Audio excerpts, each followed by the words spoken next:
The Lewis structures of compounds can be produced in 4 steps. The first step is to count the valence electrons. The second is to draw the skeleton. The third is to recount and fill in the remaining electrons. And the fourth is to double check for octet rule. Now there are some details that you should be aware. So we're going to go through these steps one by one. We're going to use carbonate CO3 2- as our example. And you always have to have a chemical formula, including the charge, to count the valence electrons. You use the number of atoms per valence electron depending on the group it's in on the periodic table. Just as a reminder, groups 1 and 2 have 1 and 2 valence electrons respectively, and then 13 through 18 have 3 to 8 valence electrons. When I'm counting, I'll put the number of valence electrons per atom below the atom. So carbon's in group 14, it gets 4. Oxygen's in group 16, it gets 6. Up above each atom, I will put the number of electrons it contributes, which is the number below times the subscript. Since there's only one carbon, it only contributes 4. Since there are 3 oxygens, the contribution from oxygen is 6 times 3, or 18.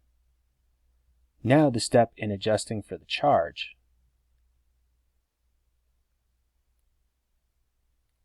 The charge is -2. That means we have to add 2 electrons. So we add all this up. 4 plus 18 is 22 plus 2 is 24 electrons. An accurate count is absolutely essential. Do not skip this step or you will get the wrong answer. In step 2, drawing the skeleton, the first thing you have to do is determine which is the central atom. The central atom will be the one that has the most unpaired electrons in its Lewis symbol. So carbon has 4 unpaired electrons. Oxygen only has 2. That means carbon is going to be our central atom and the oxygens will be peripheral. Then when you draw your skeleton, the central atom is connected to each of the peripheral atoms by a single bond.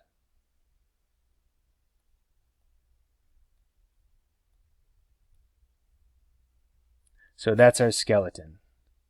1 central carbon and 3 peripheral oxygens. In step number 3, we're going to recount and fill in the remaining electrons. For the recount portion, we have to subtract 1 pair of electrons for each bond that we made in our skeleton.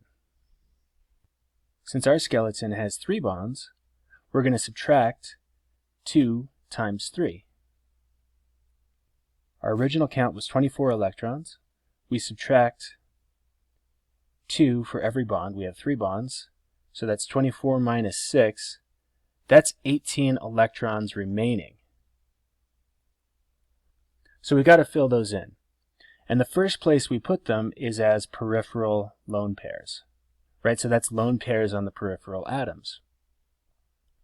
And we should try to distribute them equally. So I'll put 1 lone pair on each peripheral atom. That's 2, 4, 6.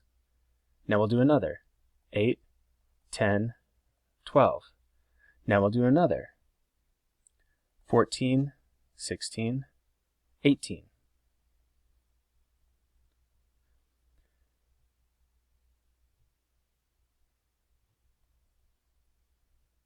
So now we're down to 0 electrons.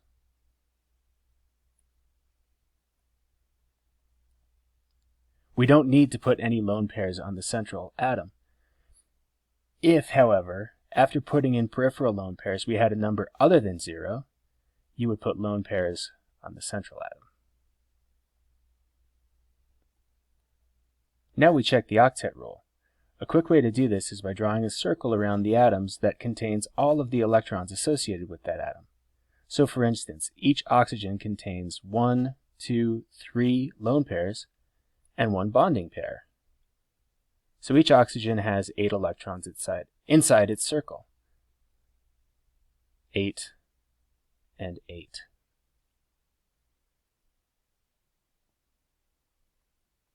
The carbon, however, only has 6 electrons. So we have to take a pair of electrons and share it with carbon without taking any away from oxygen. We can't just add more electrons because we only have 24 to deal with. So the answer is we're going to share one of oxygen's non-bonding pairs. For instance, we could take this pair of electrons that is a lone pair and turn it into a bonding pair. So this new structure is what we get if we share that lone pair from the oxygen on the left and turn it into this bonding pair. But we could just as easily have done it with a lone pair on the central oxygen or a lone pair on the oxygen on the right. Because it doesn't matter which of the peripheral electron pairs we share, we end up with 3 equivalent structures. Each one contains a CO double bond and 2 CO single bonds. In the central one, we shared a lone pair from the central from the central oxygen. So you can see that oxygen now only has 2 lone pairs and 2 bonding pairs. In the structure on the right, we shared a lone pair from the oxygen on the right, so that instead of having 3 lone pairs and 1 bonding pair, it now has 2 of each. These 3 equivalent structures are called resonance structures. In our final step, we double-check the octet rule, and we can see each oxygen has 8 electrons. 2 of them have 3 lone pairs and 1 bonding pair, and 1 of them has 2 lone pairs and 2 bonding pairs. And then our central atom, the carbon, has 4 bonding pairs, so 8. And you can see it checks for all of the resonance structures.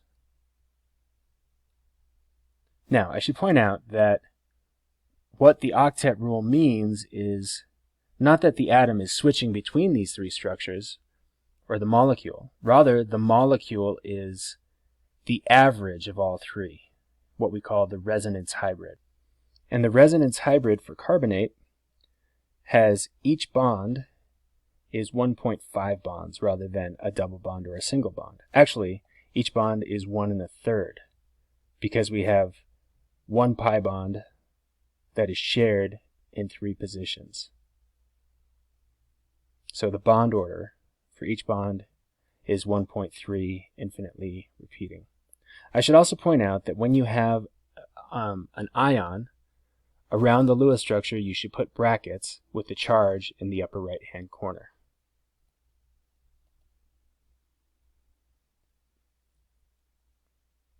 So here's a final picture of what one of our 3 resonance structures should look like.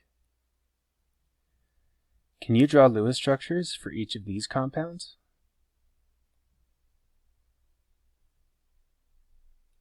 Pause your video now and try it.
I should point out right here that it's okay for hydrogen to only have 2. In fact, hydrogen will never have more than 2. But the carbon is electron deficient, so we need to share a lone pair. And that's what our final Lewis structure